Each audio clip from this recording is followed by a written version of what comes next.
Saudação e carinho a todos vocês, queridos romeiros, devotos de Nossa Senhora. Saudação para você aí de casa, que sempre nos dá essa especial oportunidade de entrar na sua casa para repartir e multiplicar as abundantes bênçãos de Deus. Hoje celebramos a memória de Santa Madre Paulina, a primeira santa brasileira. Apesar de ter nascido lá na Itália, ela viveu toda a sua vida aqui no Brasil. Chegou aqui criança e encontrou o jeito bonito de anunciar o Evangelho de Jesus, através da vida consagrada, através da vida religiosa. No dia de hoje, na memória de Santa Madre Paulina, nós rezamos especialmente por todas as irmãs consagradas, por todas as religiosas consagradas, especialmente por aquelas que fazem parte da congregação das Irmãzinhas da Imaculada Conceição, a congregação fundada pela Madre Paulina. E aqui em Aparecida, a Madre Paulina esteve pessoalmente por ocasião da fundação do Lar Nossa Senhora Aparecida. Foi a Madre Paulina que começou esse trabalho bonito no Lar Nossa Senhora Aparecida, que é a obra social mais antiga do santuário, cuidada até os dias de hoje pelas Irmãzinhas da Imaculada Conceição. A nossa prece muito especial por toda a vida consagrada e na festa de hoje, na memória de hoje, pelas Irmãzinhas da Imaculada Conceição. O Evangelho de hoje nos fala sobre a missão. Os estudiosos da Bíblia gostam de dizer que São Mateus é o evangelista mais didático, porque ele divide o Evangelho em 5 grandes discursos.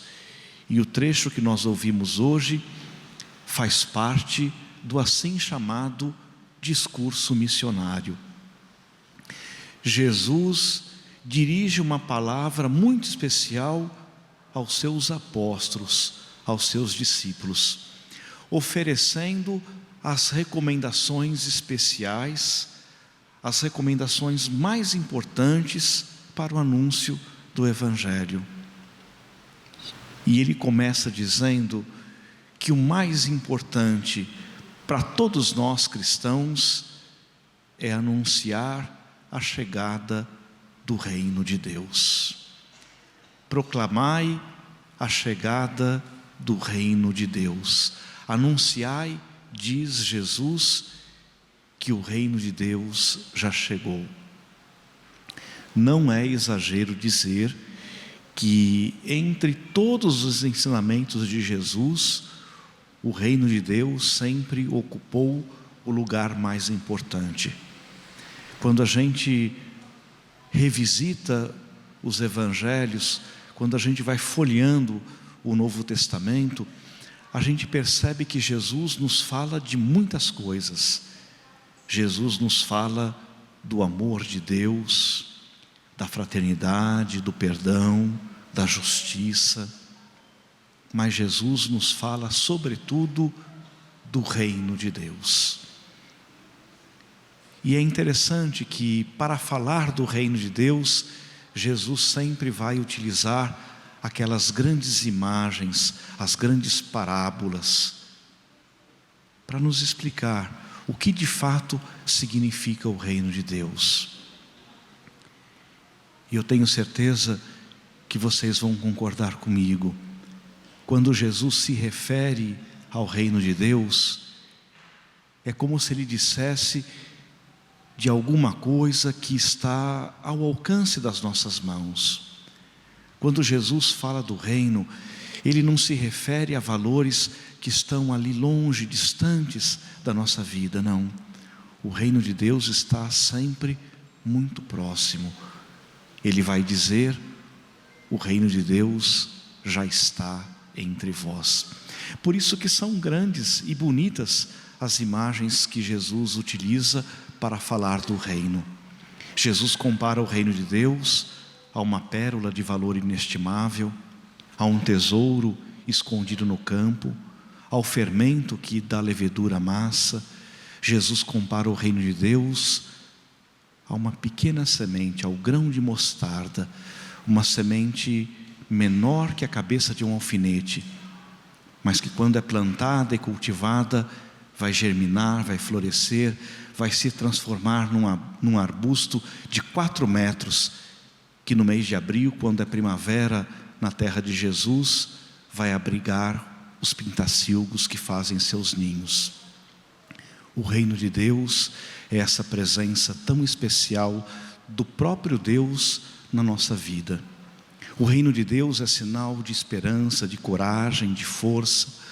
O reino de Deus, diz Jesus, deve estar no horizonte das nossas vidas.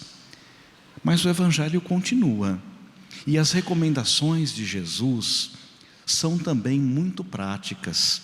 E todas as recomendações que Jesus nos deu no Evangelho de hoje, lembram que o reino de Deus é uma graça.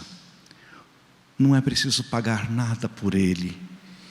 O reino de Deus, de Jesus, deve ser anunciado gratuitamente. E todo missionário, toda missionária deve anunciar o Evangelho de Jesus com muita simplicidade, com desapego. Por isso que ele vai enumerando, Jesus vai enumerando no Evangelho de hoje a necessidade de não se preocupar demais com as coisas materiais, de não levar 2 sandálias, de não levar 2 túnicas, de acreditar que a graça de Deus é ela que vai de fato nos amparar, é a graça de Deus que vai nos ajudar a enfrentar os desafios, é a graça de Deus que nos sustenta. Essa é a beleza do reino de Deus. Claro que o nosso empenho como cristãos, o nosso empenho como missionários, ele é sim importante. A gente precisa se preparar, a gente precisa anunciar o Evangelho com seriedade, mas tudo isso, diz Jesus no Evangelho de hoje, é graça, é presente, é dom de Deus. E a primeira leitura, a profecia de Oséias, mostra como isso funciona na prática.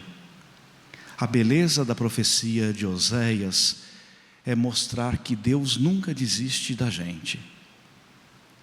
A vocação de Oséias é a vocação de quem está apaixonado por Deus. É como se o profeta estivesse totalmente envolvido pela graça, pela ternura, pelo poder de Deus. Por isso que Oséias nunca vai desistir de anunciar o amor de um Deus que sempre nos quer de volta, de um Deus apaixonado, de um Deus que muitas vezes faz vistas grossas diante da nossa infidelidade, dos nossos erros, dos nossos pecados, porque Deus nos quer junto de si. Que a celebração de hoje, sobretudo na alegria de visitar o santuário de Nossa Senhora, que a celebração de hoje nos faça sempre mais próximos do reino de Deus.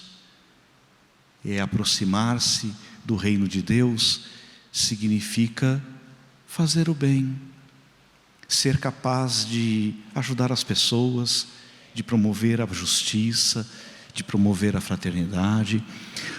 O reino de Deus exige de nós gestos concretos, gestos grandes ou pequenos, não importa, mas gestos concretos em favor da vida e em defesa da vida. Que o reino de Deus continue sendo o nosso grande amor.